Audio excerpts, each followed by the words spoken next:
মাটির নিউট্রিশনটা গ্রহণ করতে সাহায্য করবে, তখন কিন্তু ধানের শীষগুলো খুবই দ্রুত এবং সমানভাবে বের হবে, গর্ভ অবস্থায় আটকে থাকবে না। ধান গর্ভ অবস্থা আছে, এই গর্ভ অবস্থা থেকে খুব সহজেই বের হতে পারবে এবং সমানভাবে বের হবে।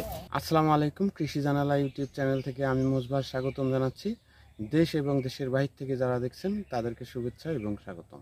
আজকের বিষয় থাকছে আমন ধানের জমি শুকনা কিন্তু ধান বের হচ্ছে না, আসলে করণীয় কি? সর্বপ্রথম আপনাদের জানতে হবে যে আমন ধানের গর্ভ অবস্থায় ধান সঠিকভাবে বের হতে পারে না কেন।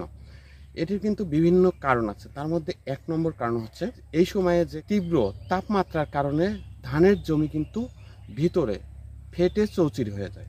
এতে করে কি হয়, ধানের জমি যখন শুকনো থাকে মাটি, এই মাটির পিএইচ লেভেলটা ডাউনে চলে যায়। যখন ডাউনে চলে যায় তখন কিন্তু মাটি থেকে এই যে ধানের গাছ আপনারা দেখতে পাচ্ছেন, এই ধানের গাছ কিন্তু নিউট্রিশনগুলো সঠিকভাবে সংগ্রহ করতে পারে না, যার কারণে এই যে আপনারা এখানে দেখতে পাচ্ছেন ট্যাপ ট্যাপা থোর, এই যে এখানে দেখেন, তার ধানের গাছ থেকে বের হতে পারে না। দ্বিতীয় যে কারণে বা ধান বের হতে পারছে না, অনুখাদ্য বা সারের অভাবের কারণে এই ধানের জমি থেকে, ধানের গর্ভ অবস্থা থেকে ধান সঠিকভাবে বের হতে পারে না। কেন এটি হয়?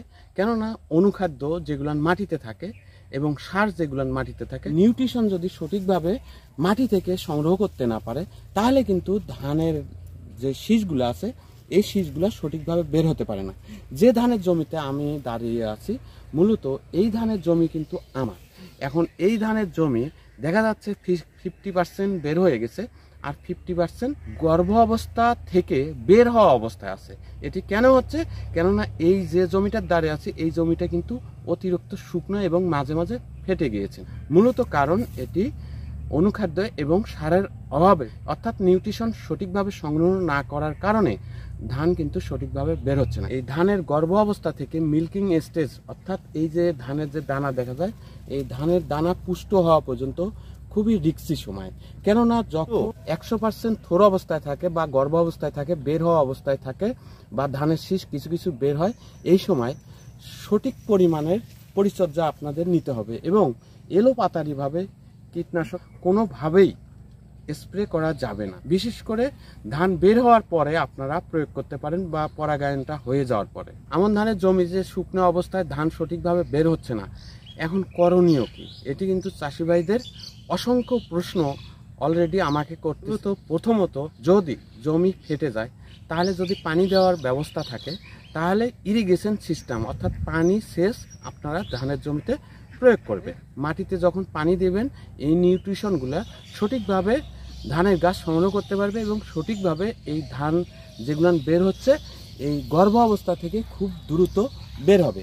যখন ধানের জমি 5% শীষ বের হবে, ঠিক এই সময় আপনারা ছত্রাকনাশক বা কীটনাশক প্রয়োগ করতে পারেন এবং অনুখাদ্য পিজিআরও প্রয়োগ করতে পারেন। তবে ধানের কন্ডিশন অনুযায়ী সঠিকভাবে বের করতে হলে 33% বিঘাতে 1 থেকে 1.5 কেজি ইউরিয়া সার উপর দিয়ে ছিটিয়ে দিবেন।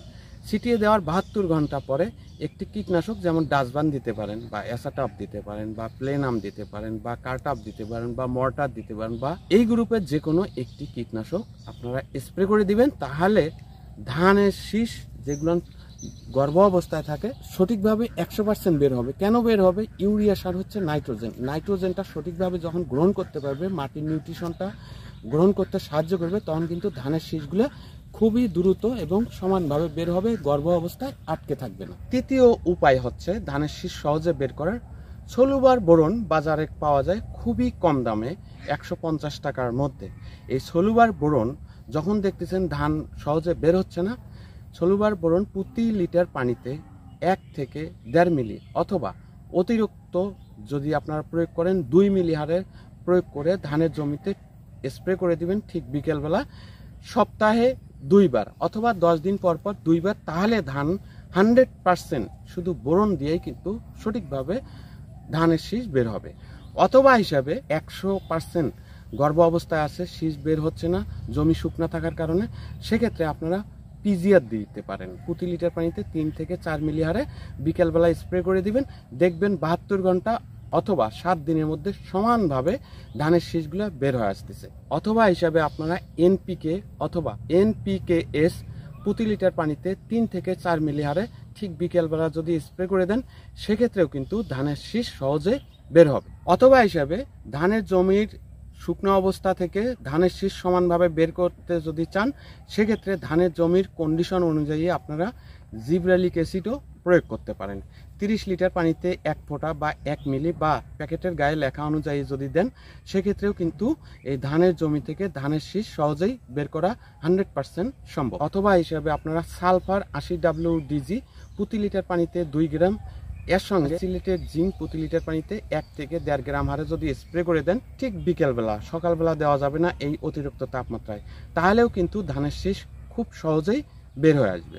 অথবা হিসাবে ধানের শীষ 100% বের করতে যদি চান আপনারা সেক্ষেত্রে সালফার প্রতি লিটার পানিতে 2 গ্রাম, এর সঙ্গে কুইক পটাশ বা ফাস্ট পটাশ বা মিম পটাশ প্রতি লিটার পানিতে 2 থেকে 4 গ্রাম হারে এই সালফার এবং কুইক পটাশ যদি একসঙ্গে স্প্রে করে দেন 100% ধানের শীষ গর্ভ অবস্থায় আটকে থাকবে না, সহজেই ধানের শীষ বের হবে। আমন ধানের জমি শুকনা কিন্তু গর্ভ অবস্থায় আছে, সঠিকভাবে বের হচ্ছে না, সেক্ষেত্রে আপনাদের বলবো ধানের জমিতে অথবা হিসাবে আপনারা পিজিআর প্রতি লিটার পানিতে 2 মিলি, এর সঙ্গে সালফার প্রতি লিটার পানিতে 2 গ্রাম, এই দুইটা যদি একসঙ্গে স্প্রে করে দেন, এখানে আপনারা দেখতে পাচ্ছেন এখানে কিছু ধান গর্ভ অবস্থা আছে, এই গর্ভ অবস্থা থেকে খুব সহজেই বের হতে পারবে এবং সমানভাবে বের হবে।